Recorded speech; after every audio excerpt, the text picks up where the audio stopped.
Welcome, everyone. I'm Jordan Hegel with the ISU Alumni Association.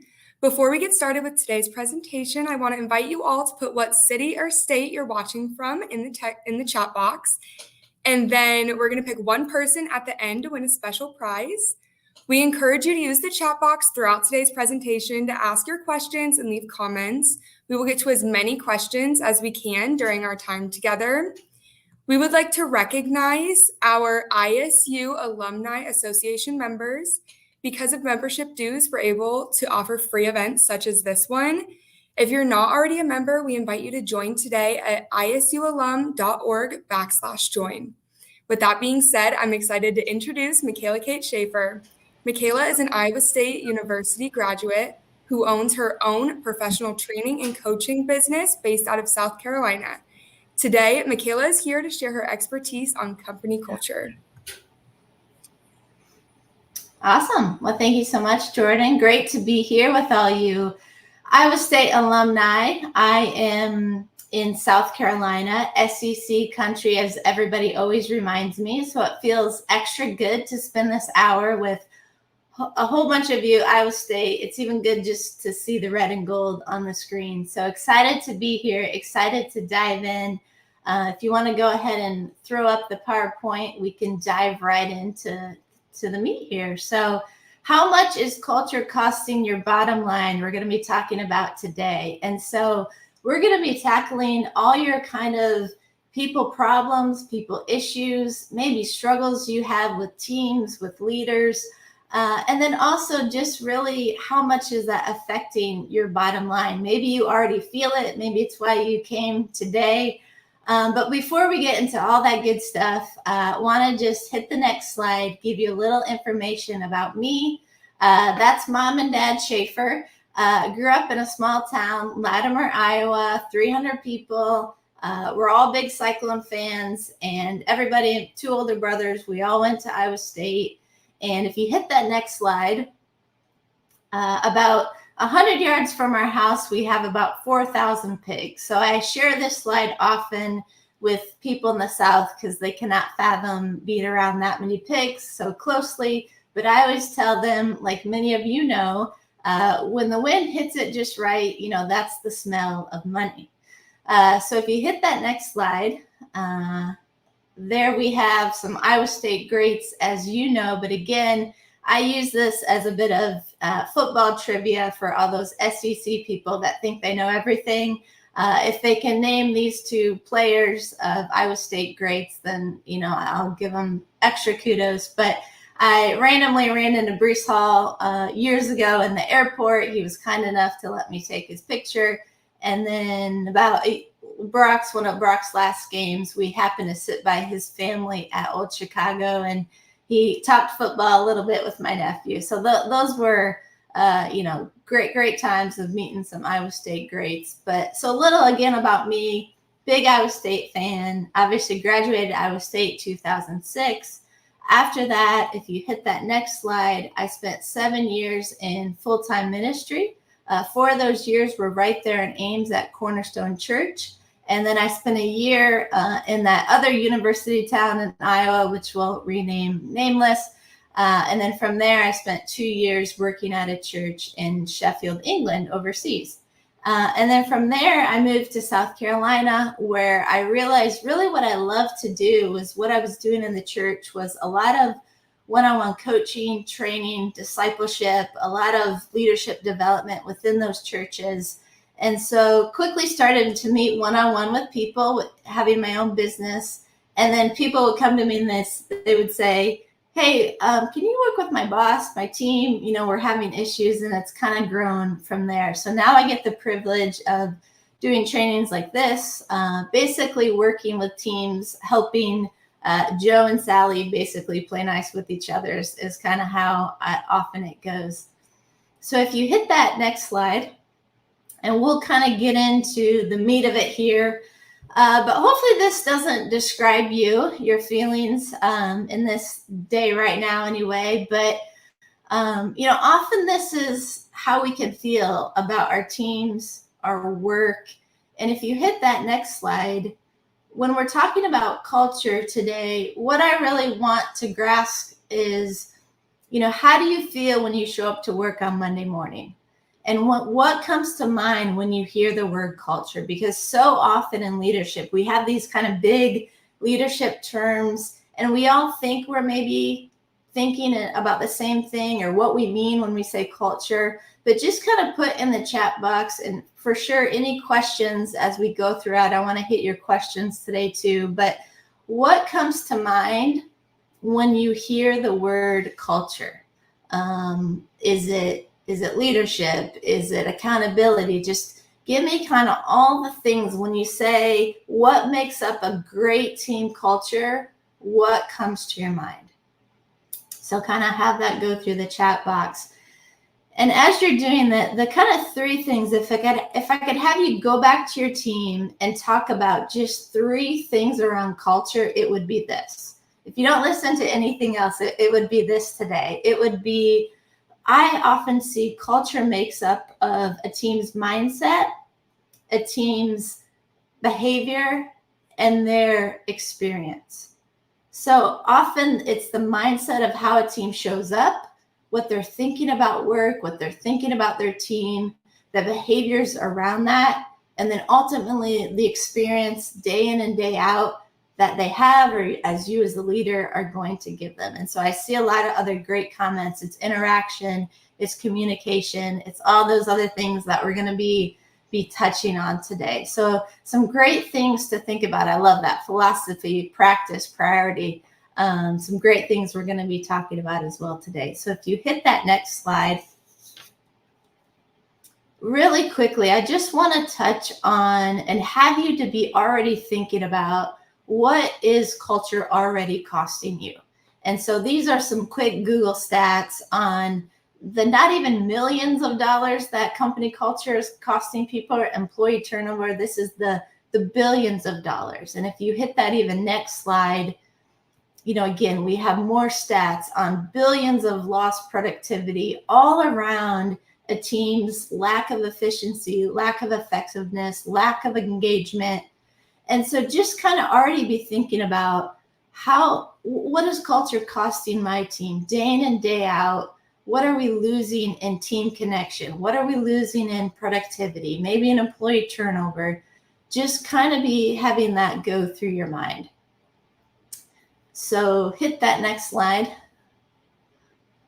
So I'm going to be going through what I feel like personally, both from my own experience, from my years and years being with teams, leadership training, that I see over and over again are the 5, like you must have these, right? These are kind of the foundational pieces of every great team. And I'll just give you a hint.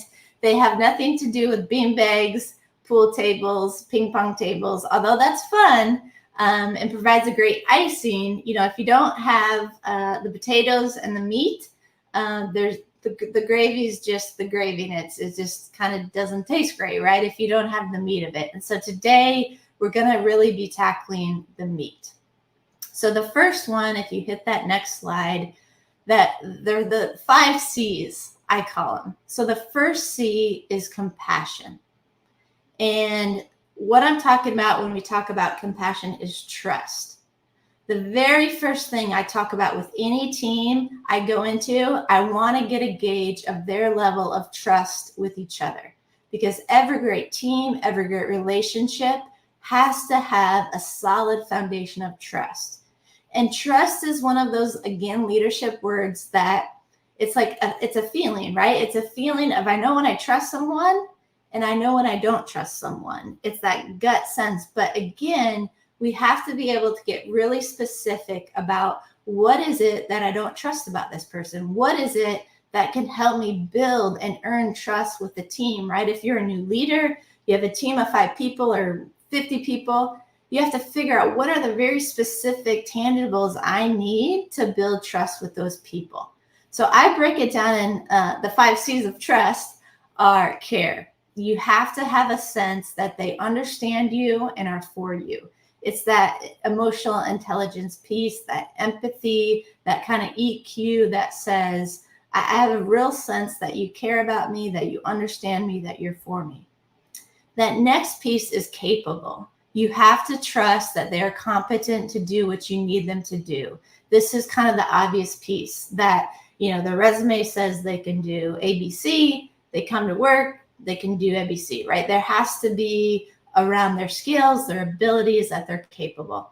The next piece is that character piece. I have to trust that you're someone that who you need them to be. So say it's a sales individual, you have to trust that they're someone of honesty, integrity, that when they're out on calls, when they're out traveling on the company card, that they're taking the clients out, right? They're not partying on that company card or whatever it might be, that the character piece is there in terms of their values, who you need them to be in that sense is how they're showing up.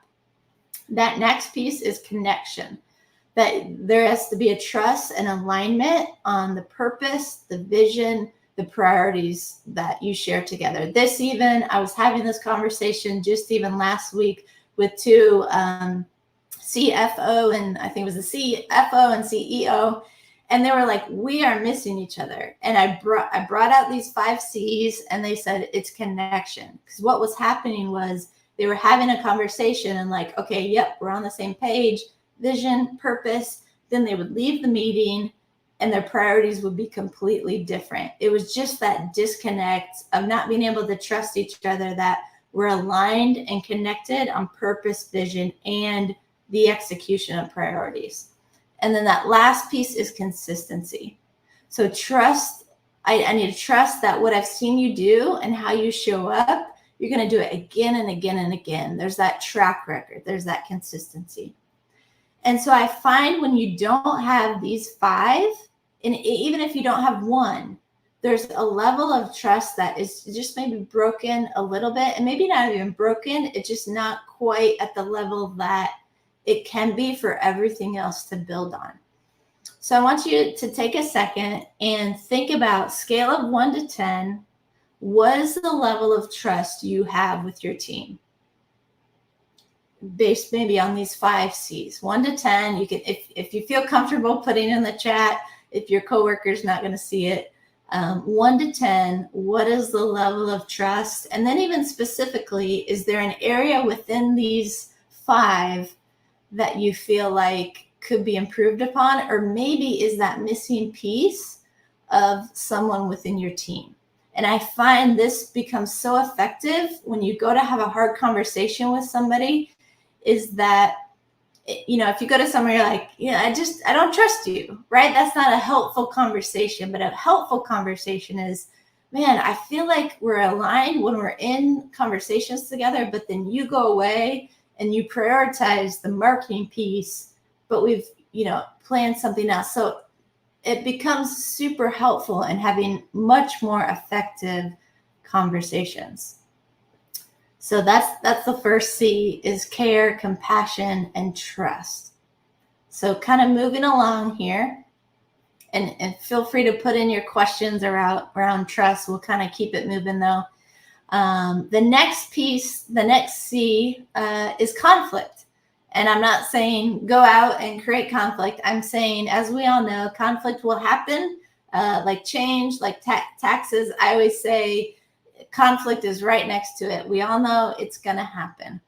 And what I often see with teams, with leaders, is they're on this conflict continuum of, you often have teams that when conflict comes, there's maybe a lot of false harmony, right? A lot of yes men, yes woman.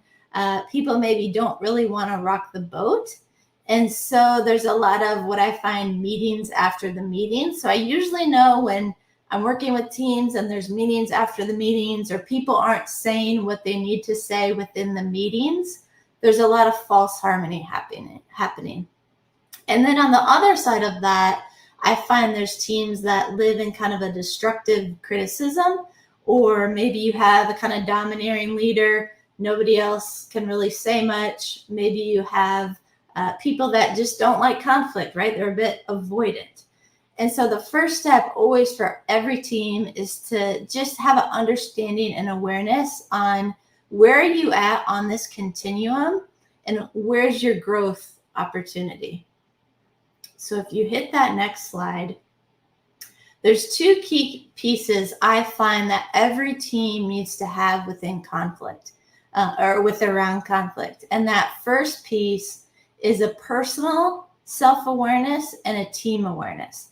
And that personal self-awareness is around where do you go in conflict? Do you have a keen awareness on when conflict comes, when tension comes, this is what I normally default to, right? You have people on that maybe go to harmonizing. They're your people pleasers. They don't want to rock the boat. You have people that maybe any sort of like tension comes and they're like, avoid, I don't want to hear it, I don't want to see it. They kind of shut down. You have people maybe somewhere in the middle that just want everything to be okay. There's a lot of compromising maybe that's happening. And then, of course, you have people that are all about just the task and kind of miss the relationships. So step one is always, do you have the self-awareness piece around where do you go in conflict? What are kind of your triggers? What are the things that, kind of affect you? And then the next piece of that, I find teams that are able to have discussions around this together that Joe can say, oh yeah, when conflict comes, this is what I do. These are my kind of blind spots. This is what I notice. And when you can have that together as a team, it makes it a lot much easier when conflicts come for you to know each other's awareness pieces. So the next piece of that, before I play this kind of next video, it's not only the team and the personal awareness, but also around conflict is you have to have a structure around hard conversations. Because I'm sure many of us, we've had hard conversations and you're all emotionally charged, right? You're maybe passionate about what you're talking about. Maybe you're hurt a little bit. And so it's hard to then have a constructive, helpful, good, hard conversation.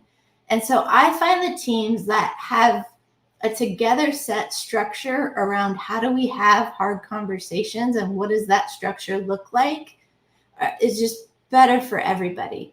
And so I'm going to share a video here. It's Simon Sinek, and he uses the approaches called Feelings, Behavior, Impact, or FBI.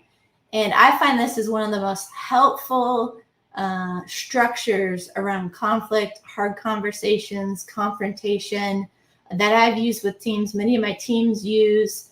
And so quick video to kind of share, and then we'll kind of come back from there. Number one, I think middle management is the most difficult but also the most important job in the world. And here's the reason. Because when you're in the front lines, it's mostly finite. Like, make the sale, get the plane out on time, beginning, middle, end, right? Mm-hmm. But you have to have the concept of infinite because you have to know that it's contributing to something bigger, and you have to know that it's not just about the sale, it's how you do the sale so that they'll come back again and tell their friends. So but as you move your way up the ranks, when you get to senior, it's mostly infinite with a little bit of finite because you have to know that the decisions you make have ripples. Middle management sucks because you have to balance both. Exactly. Right? And you learn to become a translator.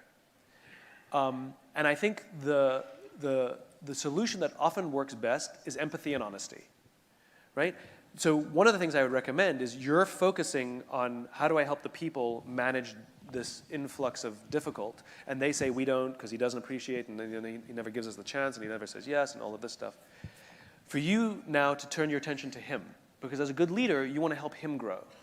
And you said he's open-minded-ish, right? Yeah, So he's a good person, and we can just assume that maybe he's never had the leadership training that he needs. He's not a bad guy. He just kept getting promoted, right? He's already tired of No, that's normal. If you're good at your job, you get promoted. But you get promoted to do the job to lead others who do the job you used to do. He's open to my advice, and he often thanks me. And I said, you rather thank Simon, but he's not open to your vision. Well, that's okay. But make it your own. It doesn't hate have to you. be mine. He doesn't have to be mine. It doesn't matter whose name is on it. It's ridiculous. That's fine. Make it your own. But the point is I would learn the technique of effective confrontation, right? Shit, this is going to be more than 1 minute. It's a 3-step, right? I read about it. I'm going long. No. I know what you mean. Yeah. Okay. What is the lousy thing? I need my mic back. Let's I change. use the effective confrontation on my husband all the time. It works. It works perfectly. He doesn't know it. Okay, that's manipulation. That's different. That's... Simon, before we get into So any here, chaos... I'll tell you really quick what effective confrontation is. Effective confrontation always requires three things. We came up with an acronym for it, but I don't remember what the acronym is. But it requires three things, right? You have to be able to state how you feel. Oh, FBI. Feelings, behavior, impact, right? So you have to say specifically how you feel. You have to do better than happy, sad, angry, right?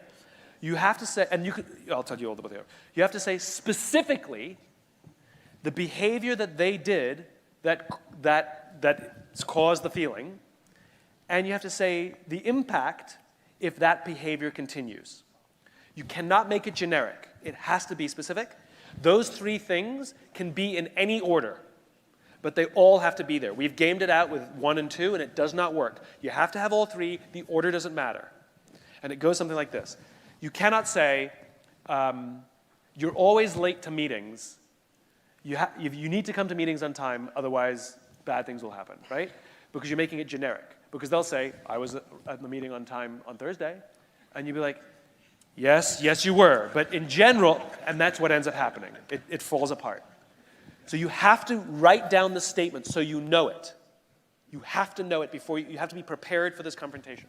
So you would say something like, when you showed up to the meeting late on Thursday, even though it's all the time, you pick one. When you show up to the meeting late on Thursday, I feel very disconnected from you. And my concern is that you continue to show up late to meetings, that the disconnection will grow to the point where I'll stop trusting you. And then you shut up. So you would say to him, when you heard that idea, you can say, I'm completely confused, or I'm completely stuck. Because on Thursday in the meeting, you said you wanted this, and when our people gave us this, you rejected it. And my fear is, if you continue to do that, they will stop caring. And then you shut up. And then when he says, yeah, but they don't understand, da-da-da-da-da-da, you repeat the statement.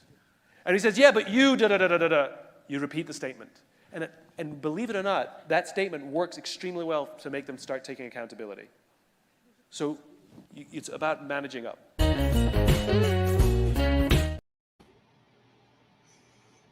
Awesome. So maybe you've seen that before, but again, specifically with this video, one thing that I see that happens so much around conflict is what gets communicated is your feelings. It hurt me, it hurts me and the team when you never show up on time, or you're late, or the project doesn't come in on time.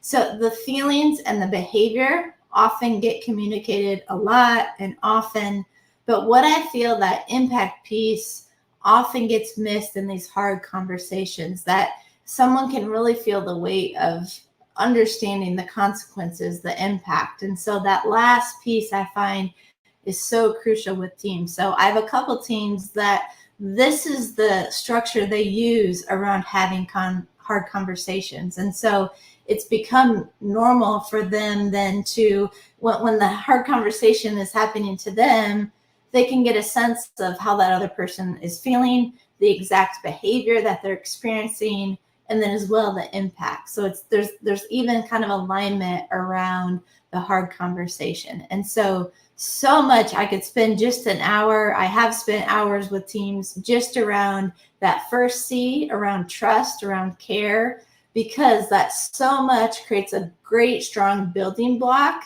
for being able to have hard conversations around conflict. And so if you're a team that your trust is there and it's growing and you're continuing to earn trust again and again, the next step I always find is to then have, because you have that trust, have those conversations around conflict. So think right now, kind of again, scale of 1 to 10, how would you say your level of conflict is in terms of like, where are you at on the continuum with your team? And then as well, where are you at and really truly knowing your personal kind of self-awareness around where you go in conflict, and where do you truly know where your team goes in conflict? Because often I find too, you think you know where you go in conflict, but when you start having the conversations, and Joe says to Sally, actually, Sally, it always kind of feels like you shut down when the tensions get high, and you can have some really good dialogue, hopefully, if that trust is there around that. And so often I see teams too, they dive into hard conversations, or they kind of try and dive into figuring out the conflict.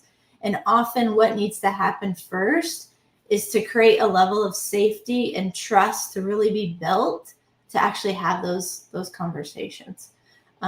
So keep the questions coming in. I want to, maybe after this next piece, we can do some questions. Any questions around trust, around conflict, and as the questions come in, I'll kind of go to the next one. The next C is communication. It's the one that I get asked probably more than any other topic to speak on. Come, talk about communication. We're terrible at communication, whatever it might be. And you can probably think of your own, but with most leadership words, communication is one of those words that it can mean a lot of things. It can mean communication around someone's personality. It can mean communication around the conflict issues, around meeting structure. But today specifically, what I want to talk about is meetings. And I recently shared this little graph or comic with someone, and they're like, actually, that's not funny because our meetings are awful. They were feeling the weight of this what's meant to be a funny graphic. But I find so much, if you hit that next slide, just like Patrick Lencioni says, so much of your culture lives and dies by your meetings. Bad meetings are the birthplace of unhealthy organizations. Good meetings are the origin of cohesion, clarity, communication, higher morale, faster, better decisions, greater results. And my guess is you can feel it, right? You can feel it. I often, when I start working with teams, I ask if I can sit in on a couple of meetings, just as kind of like fly on the wall, observing. I just want to get a sense of, who's in the room, how these meetings are, because so much of your culture is within your meetings, so much of it. And so if you get your meetings right, because again, your meetings are probably happening right every day, every week. And again, like I said, with culture, it's your mindset, it's your behavior, and it's the experience you're creating for your people. And so as a leader, if you're getting your meetings right, you're probably getting a whole lot of your culture right as well, because it's where the mindset, the vision is shaped, the behaviors are shaped. You're creating that experience. And so with your meetings, I often say as well, if you're not excited to go to the meeting or have a meeting, like cancel the meeting, right? If you're not excited to be there, I can guarantee nobody else is excited to be there as well. So if you get your meetings right, you're well on your way, in my opinion, I see, to creating a culture that's really what you want it to be. So if you hit that next slide, one of my I kind of have a couple books that are like absolute must reads for every leader. Death by Meeting by Patrick Lencioni is absolutely one of those books. And he basically just says every meeting needs to have a purpose. It needs to have a structure. There needs to be a sense of intentionality. And so this is kind of his structure that he created. Because I often find with teams, it usually is either kind of feast or famine with meetings. They're either having way too many meetings, everybody's kind of exhausted, not even sure why they're going to certain meetings. And then the other is like, we're not having enough. So it is incredibly hard to find that sweet spot in, what is the right balance. But the three things, if you kind of want to do an evaluation with your team on meetings, I kind of say use the 3 E's. And that's, are they effective? Are they efficient? And is your team engaged? And for sure, I would do a feedback survey, because you might think they're effective, efficient, and engaging if you're leading them. but that maybe doesn't mean your team thinks so.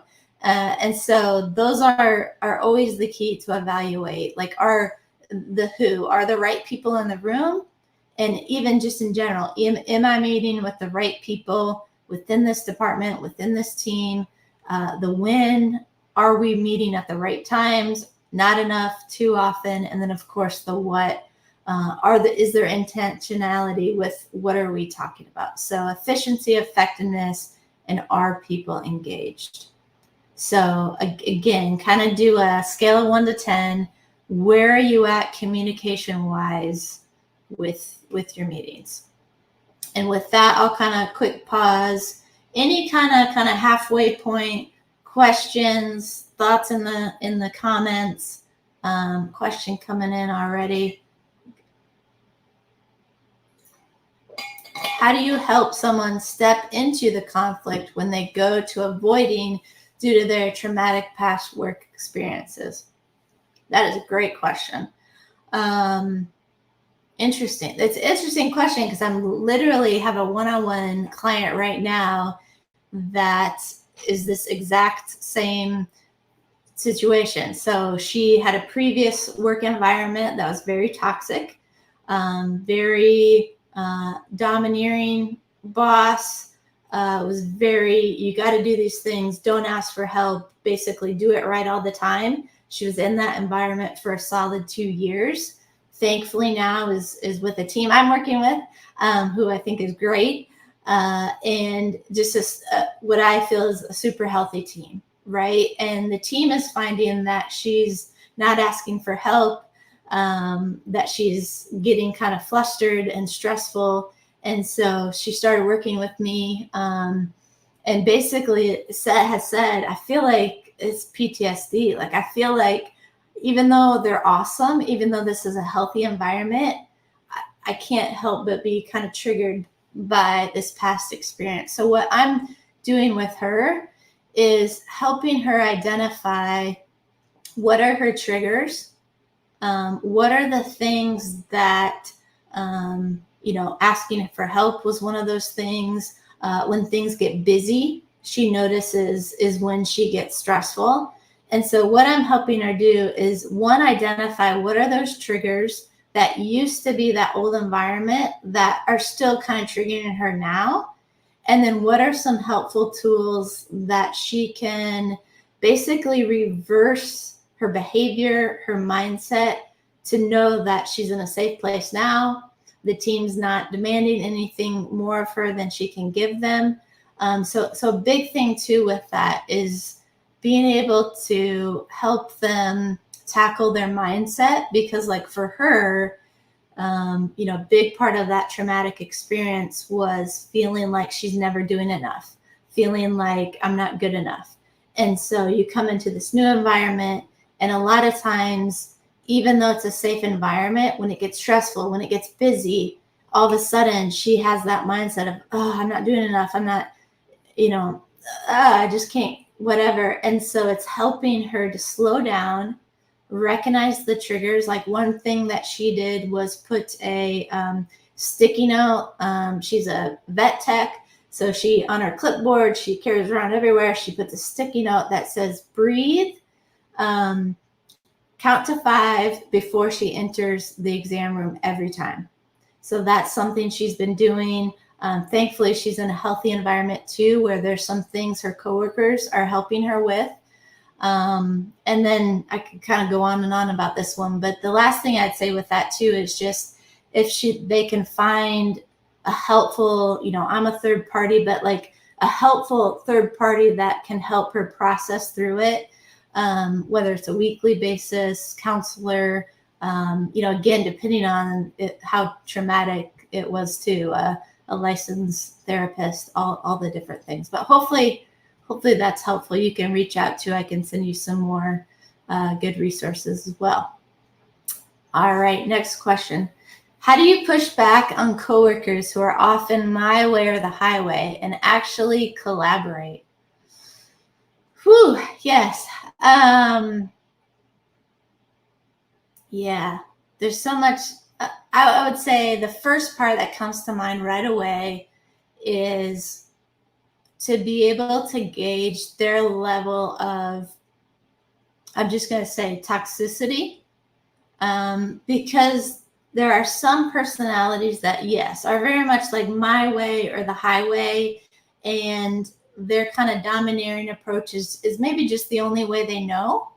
And I've seen before too, because they're so unapproachable, they've never been given that really hard feedback, and to be able to really accept it and work on themselves in that way.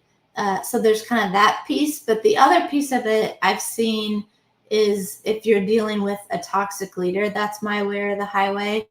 And that becomes a whole different approach in terms of collaboration, what that looks like. Oftentimes when dealing with toxic leaders, there's just a whole new set of rules. I find that you have to deal in terms of working with them. Sometimes it can be even the opposite of what you would normally say within leadership. And so that first piece, I would identify, where are they at? Like, are they approachable? Do they take feedback? If they do take feedback, I would figure out who in their life has the greatest influence with them to give this feedback, and hopefully to be able to be a leader that can then adjust and see that this isn't effective, the my way or the highway approach. And unfortunately, a lot of times with these types of leaders is figuring out how to, if you're kind of like helpless in the situation, figure out how to lead within the team in spite of them, or around them, or kind of through them. I mean, that can be a tricky one. It kind of depends on the situation with that one, if that answers the question. But let me keep going through the slide to the next. We'll round out the next through and hopefully get a few more questions at the end. So we've touched on the first C is care. It's that trust. That next C is conflict, tools, structure around conflict. The next is communications and meetings. And then here we are, the fourth is what I call C, your contact. And so this is a beautiful, org chart. And it's amazing how often, and hopefully you have a beautiful org chart and it all makes sense and everybody's in the right position and who reports to who. But it's amazing how many times I'll go in, and especially if I'm observing and sitting in meetings, that I find the org chart that they maybe have sent me is not represented in reality. And specifically around maybe who reports to who, who's truly in power, who truly has authority, who can make decisions.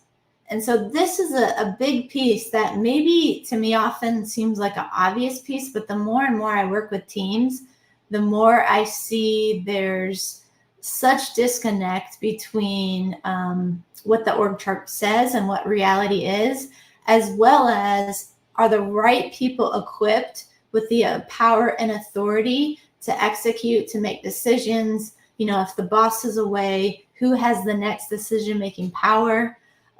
So again, the right people in the right seats with the right power and with the right authority. And the key of that, though, is that everyone else knows, because you may be a leader that you've given your maybe direct report power and authority to make a decision or hold someone else accountable, but the rest of the team doesn't know that. Again, it's kind of that communication piece. And so this can be a tricky one. But again, so kind of 1 to 10, scale your team on the org chart. I've seen as well secrecy around org chart, which to me is not a good, healthy organization. There should be clear expectations around who can do what, execution, decision-making power, who can hold who accountable, and just a lot of clarity around rules and positions. All right, so moving on to the last C here. Before we play this video, the last C is connection. And this is a just a quick 30-second Planet Fitness video that will make sense after we play it here. But go ahead and hit this video. I just can't see myself at Planet Fitness. I mean, literally, there aren't enough mirrors. Because I need to be looking at me, looking at me, looking at me, looking at me, looking at me, looking at you. To see if you're looking at me. And that means you won't be seeing me there anytime soon. Good, because we're Planet Fitness, a place for everyone else. Planet Fitness, the judgment-free zone.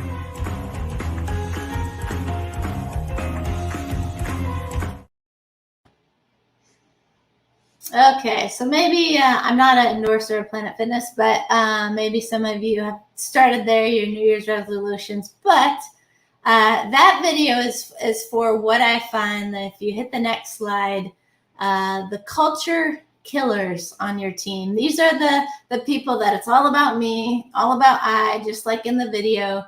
Can't get enough of themselves. And so, I mean, it's funny, but a lot of times this is, I think what keeps me having a job is those culture killers on your team. And as we all know, it only takes one. It's that crab in the bucket, the negativity. And it's amazing how too on teams, your gossipers or your culture killers, like they find each other somehow, right?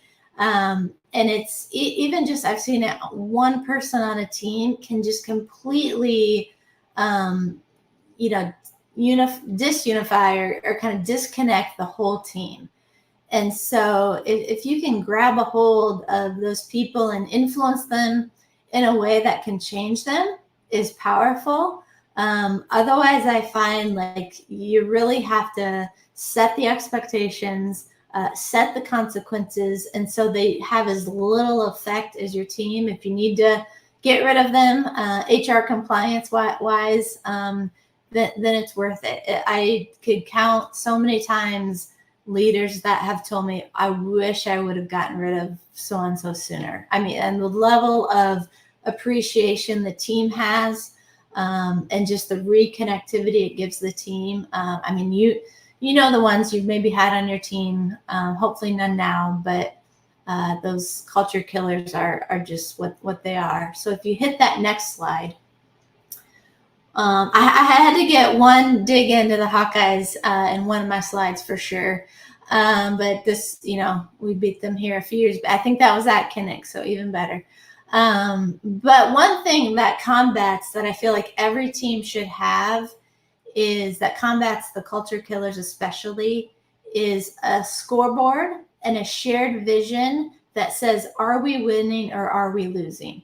And so sports, does a great job of this. We can all see on the scoreboard together, are we winning? Are we losing? And so often what I'll do with teams, I'll spend a whole day even with teams to identify what beyond the profit, beyond did we make money this year, what are the key measurables that we can all look at together, every department that says we're winning, we're losing.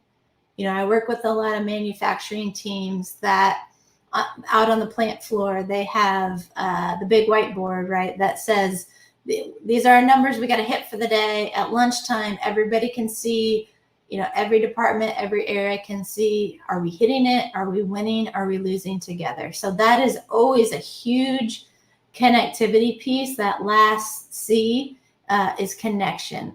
Do we have key measurables together, every department that says clearly we can all see we're winning, we're losing together. And so a key kind of last piece. So again, kind of as you think about all of those, the first one was C, care, your foundation of trust. The next one was effective tools around conflict. The next one was communication. What do your meetings look like? Fourth is that contact, the hierarchy, the org structure. And then lastly, this connection piece. Do you have very key measurables on, are we winning together, week in, week out, that piece? So if you kind of hit that last slide, that's the kind of nuts and bolts. I kind of went through that last part quick because I did want to see other questions you guys have, thoughts around this, around culture, around whatever it might be. Also, just to share, I'm about to be starting a 4-week kind of crash course around all things leadership training, covering these at kind of a deeper level. And so you can reach out to me. I'm giving a discount to Iowa State alumni members. If you, came on this webinar, I'd love to have you in there. Or maybe you have a team member, just reach out to me. I'd love to have you. So any last, I know, got a little extra time for questions. There's more I could say too, for sure, but we'll see what we got.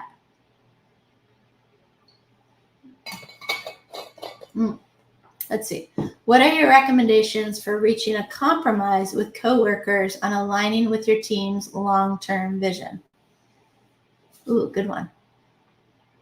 Let's see. So I think the key there, I think you've already kind of said it even in your question, is alignment. That first step I find is alignment on a team's long-term vision. Like, are we together agreeing upon, and to really spend the time to debate, to discuss, are we aligned together on the 3, whatever the long-term is, right? The 5-year goal. And then from there, to be able to break it down to what are the priorities within that. And so often what I see in terms of, like, when you say recommendations, often I see that debate process and everyone really allowing their voice to be heard and why they feel like maybe the vision should be a certain, vision, or the priorities should be a certain way, is some really good, hard debate. And that's where trust comes in. That's where the ability to have debate around a topic and not let conflict get involved, where you have, personal opinions or personal agenda, but really keep it around the ideas, the priorities, and the task, and not maybe the politics around it is a hard piece. The other piece I've seen work really well is to invite a third party in, because a lot of times, again, everyone's passionate, they're coming to the table, you do have politics, maybe you can't avoid them. And so if you have 1 or 2 of a third party consultant that can kind of even just moderate it, that can be really helpful as well. And then sometimes it's hard. At the end of the day, who's ever in charge does just need to make the ultimate decision. But to be able to say, in terms of compromise, is there any sort of, buy-in you can have in this that can help you get behind it? I know you're not excited about it. I know you want plan B, but what would help you to have greater buy-in to this plan, to this purpose, right? You're always looking for opportunities to create ownership and buy-in for people to be heard within every department. But yeah, that's a great question. Other thoughts, questions? I'd love to hear too, of those C's, what everybody kind of struggles with the most, maybe, or biggest challenges.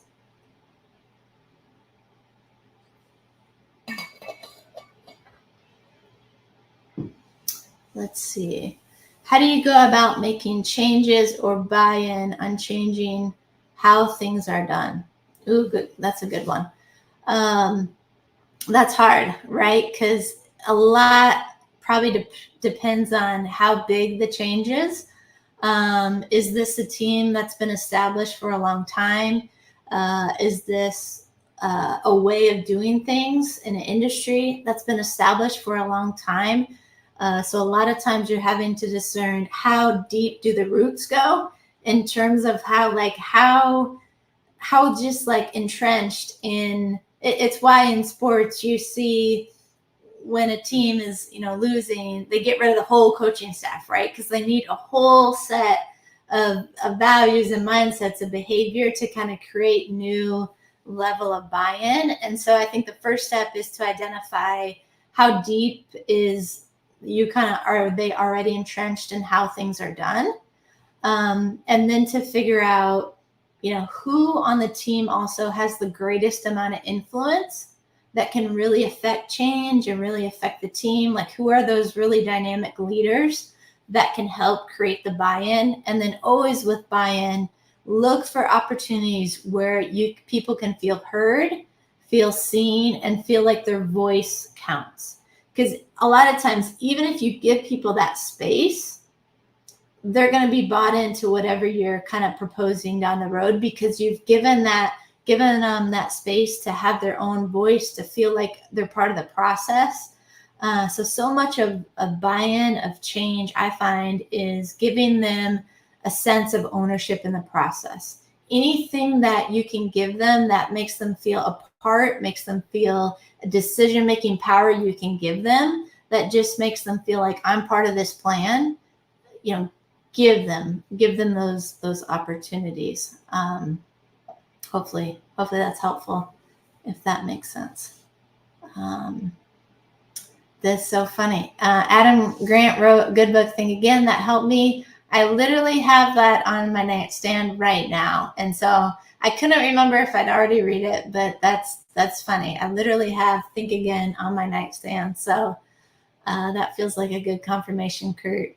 I will dive right into that book. And really a lot of everything on Adam Grant. I love Simon Sinek's leadership stuff. Obviously, let's see. I just lost his name.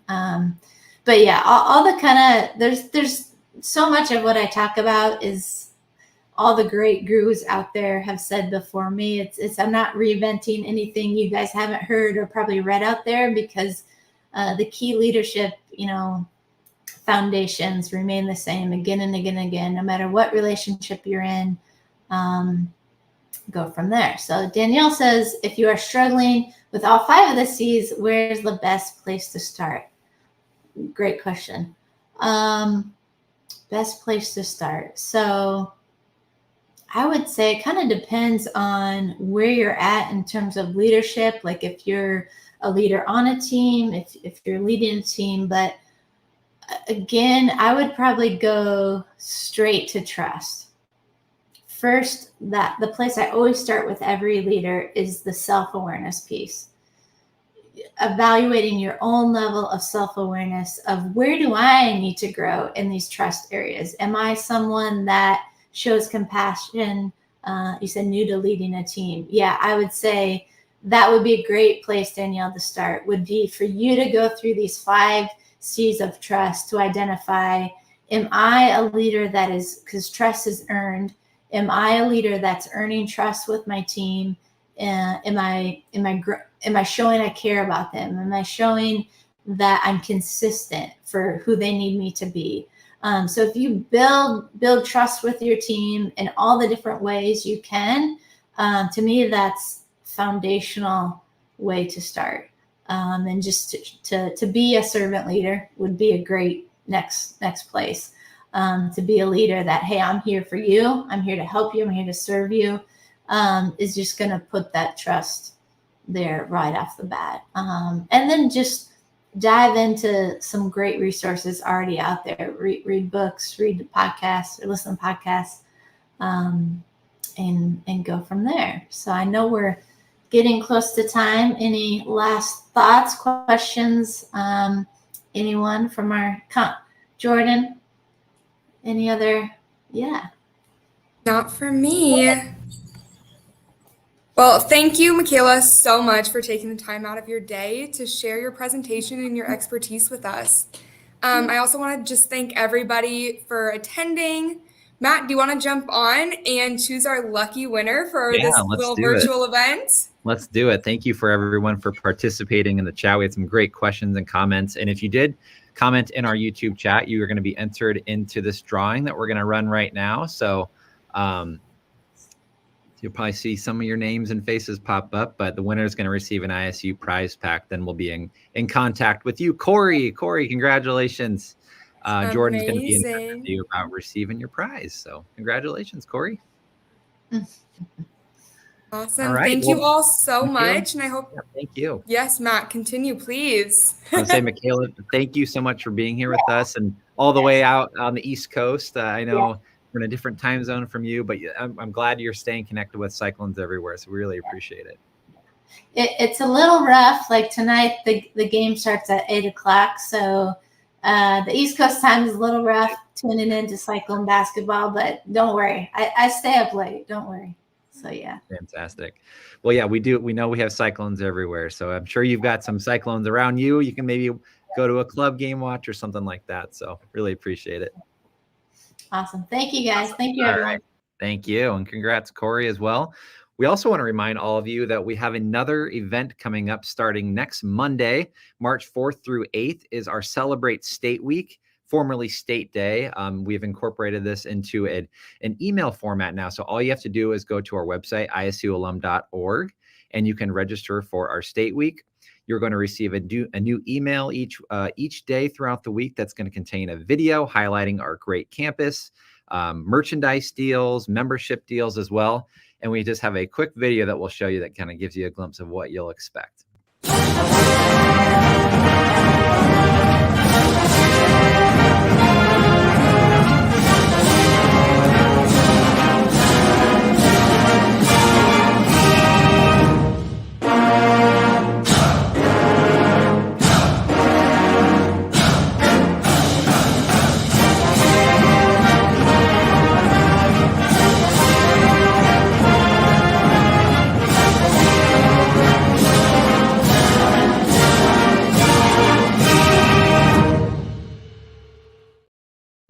Okay, so maybe a little tease there about what you'll expect with some of those videos coming up. Again, if you want to register for that event, isualum.org is the place. Jordan, I'll hand it back to you. Thank you all for coming, and I hope that you have a great rest of your day.